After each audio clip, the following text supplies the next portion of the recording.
The federal government has budgeted close to 700 million naira to monitor frequency spectrums in the southeast of Nigeria because of what it calls security and safety challenges. The decision was announced the same day it emerged that a $3 billion contract had been awarded for the rehabilitation of a rural project in some other parts of the country. While the minister gave reasons for the purported security measure in the southeast, his explanation has apparently done little to assuage a long-standing feeling of hurt among people in that region, a sentiment that stems from a perception of being deliberately schemed out of critical government planning for infrastructural development at crucial times. Beyond harboring the highest number of police checkpoints per square kilometer, the southeast of Nigeria at the moment boasts of the least amount of federal government presence among the 6 geopolitical zones of the country. Some analysts say by this step taken, the Buhari administration is not walking its talk of national integration, which recently resounded during the occasion of Nigeria's 60th independence anniversary. For a deeper interrogation of this subject, we're now being joined by Dr. Chima Nnaji, a lawyer, author, public speaker, and one-time governorship candidate of the Action Democratic Party in Enugu State, southeast of Nigeria. Welcome to the program, sir. Good morning. A very good morning, Dr. Abati.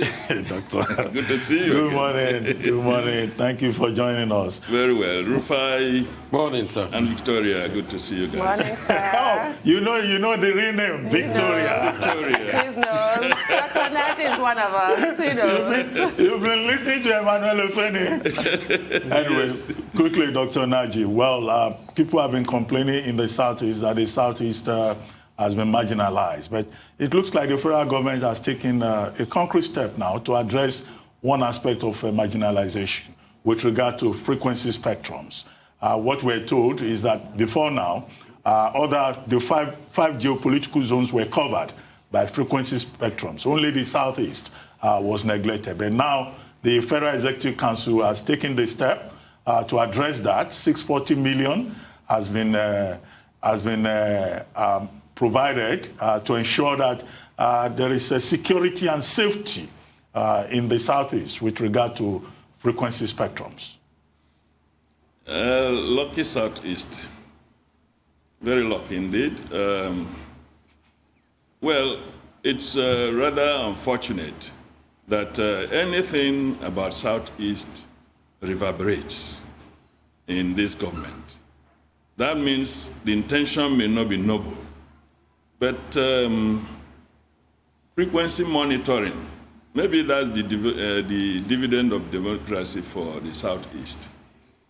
At a time, there have been hue and cry, and everybody see it as a fact, not just a question of a platitude, that Southeast is where you have the largest presence of security agents, each perimeter.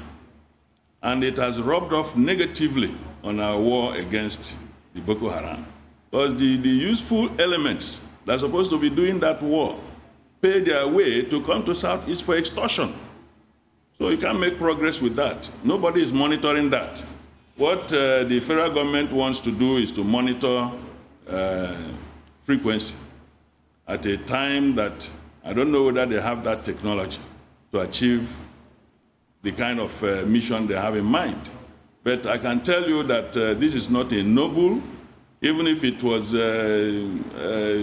installed in other zones as claimed, maybe the intention of this one is different from what we have in other zones. So it's not a noble thing, and nobody is laughing.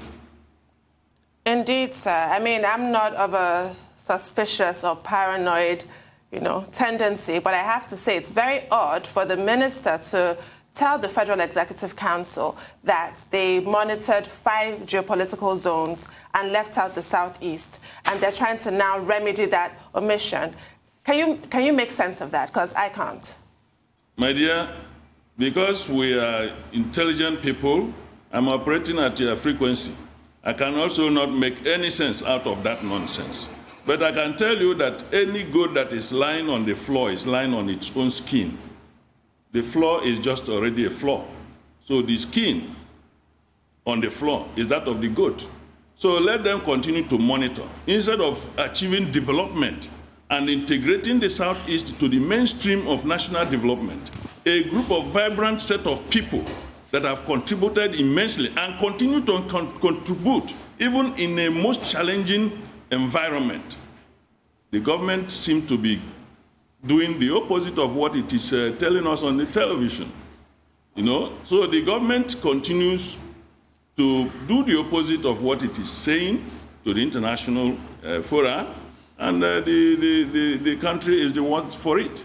Because if you spend time to spank a child, that time is no longer productively engaged or deployed for development or other important things. Because that time you are fixated on that child. So you are stuck with the child. So let the government get stuck with the Southeast. The Southeast people are used to pains.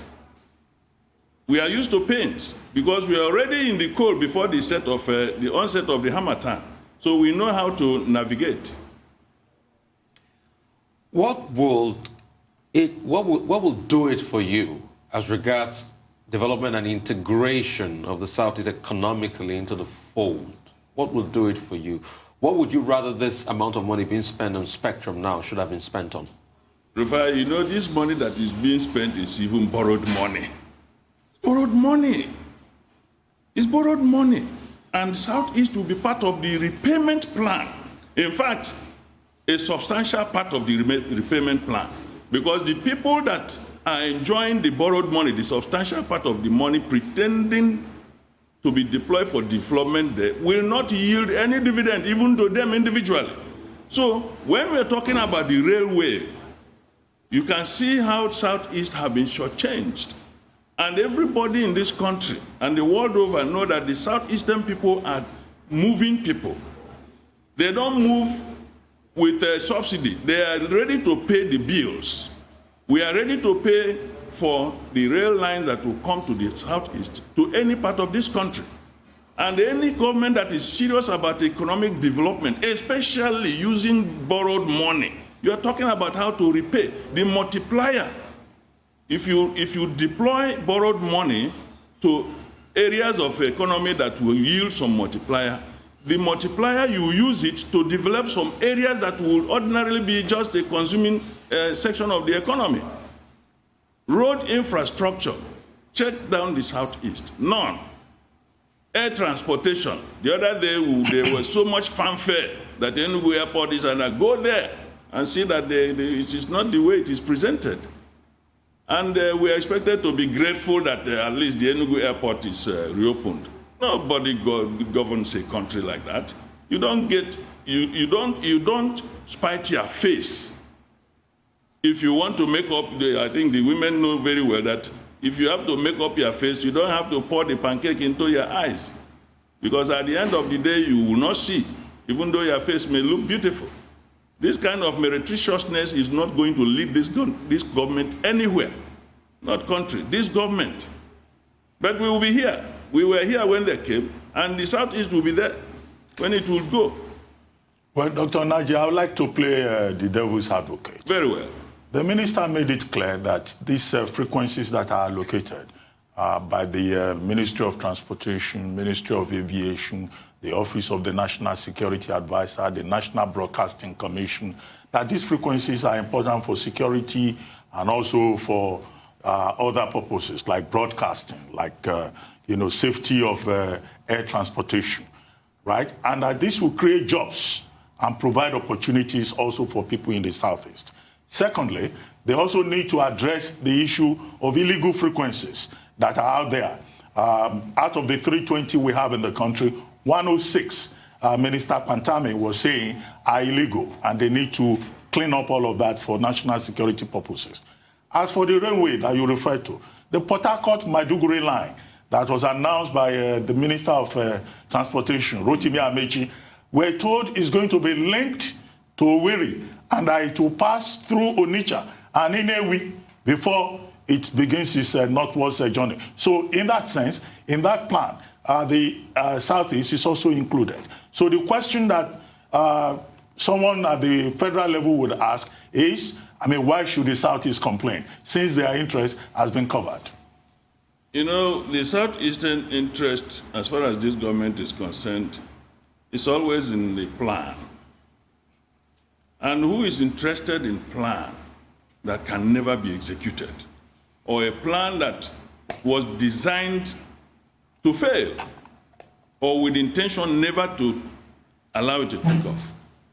Let me tell you, Ruben, if a government is interested in economic development, in borrowed money in a situation like this, the rail to where they call it in Niger Republic and so is not a priority.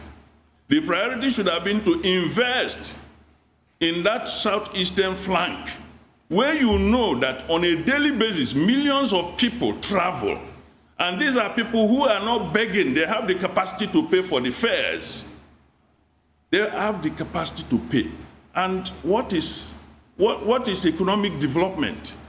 In going to the Niger Republic, I heard the minister the other day talking about preventing them from taking their goods or whatever to Cotonou or Benin Republic. What is the goods? What are the goods that are transported from Niger that will be of so much economic significance to compare to what benefits will derive from having a rail from the southeast invested in now, not even a question of promises. This is the period the government should have gone for that reconstruction and have the road, even the road and the rails. Every time we want to talk about the southeast, they mention Niger Bridge, the second Niger Bridge. Are we going to form a reggae dance on second Niger Bridge? It's not a gift to Southeast. It is part of development of this country. That route is for everybody, including people from the north who bring their wares. Most of the things you see produced in the north come down to the east or southeast or to Lagos. And most of the people that move them are substantially people from that flank. So when you talk about trade and development, this is what we're talking about. So I don't want anybody to begin to tell us this thing is in plan or not. Are we not part of this country? We have been doing our own without excuses, albeit we pay taxes wherever we are. We develop. There was a day somebody told me, I went to Escravos in those days. I said, aha, I must be the first Igbo man that has reached this side of the world. Lo and behold, I was told that the chief down the other side of the River Rhine area, the chief there is an Igbo man from Imo State. So they told me if there is a place under the planet and nobody has been there, and they say no Igbo man there, please don't go there. That is the kind of the joke they make about Igbos. We take risks. We develop places when we come to that place and we play according to the rules. So if the government is serious about development, this is the time the government should have invested in that rail and have people move all parts of the country and not talk about the plan and plan and plan. When is that plan going to? How many years does this government have to spend on borrowed money? Well, Dr. Nnaji, we'll take a short break now. When we return, the conversation with you will continue. Please stay with us. We'll be right back.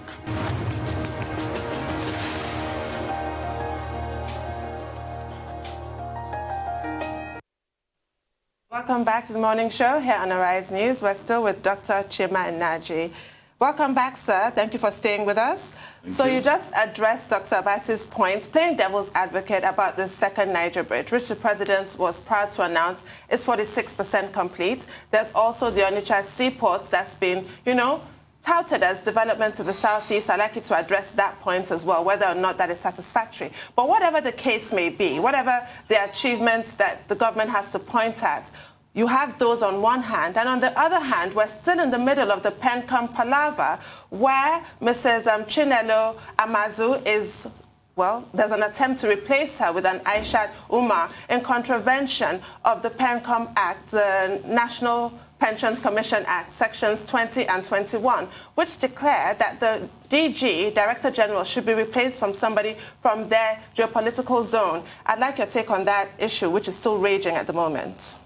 You see, this government has a penchant for violating rules and regulations, even its own rules. it has become notorious for breaches of the Constitution with such brazen impunity. So this pension something is not very different from what has been happening. This government, even at national level, let's take this issue of budgeting. Although it has been the case with many governments in the past, a budget, a National Appropriation Act, is a law. And when it is breached, there's supposed to be consequences. So when they come and tell you this is 62% achieved and all, what about the balance of that, the budget? That shows all these breaches are not seen as any violation of the laws, extant laws. It's just one of those things. And so when they also talk about the appointments, the federal character, we have the Constitution is very clear on how appointments should be distributed. And even the issue of federal character was brought in to satisfy the North as at that time. Now it is being used to oppress many other states. The issue of PENCON, I believe the Senate minority leader has made a significant effort in that direction. And I also read somewhere that the Senate turned down the nominee. I don't know how true that is, but I know that this government, if it is determined to present a particular person, it will do so 14 times. And since the Senate leadership has shown that all it wants to see is let the president say jump, then the question will be how high, not whether we should jump. I will not be surprised that at the end of the day, somebody else will be appointed in violation of the extant rules. But it will not continue like this. Okay. A day will come, this government will come and go, and another government will come in. This country is bigger than any person or any group of persons. So the issue is, if you want to preach integration, inclusiveness, because all the budgets they have been talking about budgets of social inclusiveness, and they write essays, and they say they are budgets. The federal government is used to writing essays, telling things that will please the ears, but there are not any intention to implement anything. And some of these things, and most of them indeed, are unimplementable because there's no paradigm on which they have been based. You know, they just write essay. So, okay. My dear, we are not so perturbed about this issue of appointment and so on. The Igbos are more interested in justice. Okay. General justice, social justice. Okay. Let us be. Okay. Real quickly, we just have some minutes to the end of the show. What would be that social justice for the Igbos? Restructuring or Igbo presidency? First and foremost, when we talk about social justice, the Igbo sense of justice is universal. Live and let live. Any kingdom that seeks to destroy another kingdom is committing injustice. And so the Igbo people's interest is we are people that travel, we move around. That is a traveler has no enemy, deserves no enemy too. So we don't want to have enemies. We want to have security. Wherever we are, we want to have security, we want to have safety. We want to be meaningful contributors to the economic and social development of those areas and be free. Let me tell you, one time I was in Sokoto at Ilela. I met somebody, an Igbo man. I never knew he was an Igbo man. In fact, I didn't know that there were so many Igbos then, some years back. Lo and behold, this man has built his own house. All his children were born there. He spoke Hausa more than Igbo, even though he used to travel to Igbo, on Christmas. Now, when you tell such a man and his children that they have no stake in Sokoto State, that he should come down to this place in his own home state, where he is not even known, to go and contest something, is it justice? It's not justice. So the system is targeted against those people who move around and in favor of those who are dormant in their own location and doing nothing to give expression to the much vaunted national integration. The point about Igbo presidency, like I said on this platform, the Igbos are not crazy about the presidential post. No. But when you make it look as if the Igbos cannot produce anybody that is of good caliber to run for that office, then you challenge, you present that challenge. And of course, anybody who is making any statement anywhere knows that the Igbos are more than qualified. Which one are we talking about, even qualification? Which qualification do you need for presidency in this country? I have once said that even a goat can run as a rock. I said it. And the truth of the matter is that you, as this morning you were coming to work, you didn't remember who is the Minister of Transportation, or Minister of Work, or President, or Governor of anywhere. You are interested in, let me have the opportunity of getting to my office to earn my living, because you know that you must take care of yourself. Nobody is working to take care of yourself or anything. It is only by accident, and accidents don't produce consistent results that are positive. So the point we are making is the Igbo presidency or issue of secession or issue of restructuring, these things are issues that should be taken. They are even storm in a teacup if you have good governance. Nobody becomes ceremonious in a situation that is satisfying. The baby cries because the mom either deprived it the breast milk or food. The cry is an attempt to draw attention to the state of need that must be addressed. But when you say go to hell, then the baby will continue to cry to embarrass you that you are a bad mother. Because people who are passing will say, is this baby not somebody's child? When you get embarrassed, or if you use cotton lint to block your ears, people will chastise you physically and openly. So let the government continue to play this game. The time will tell. Well, time will tell indeed. Thank you very much, Dr. Nnaji, for joining us on the morning show.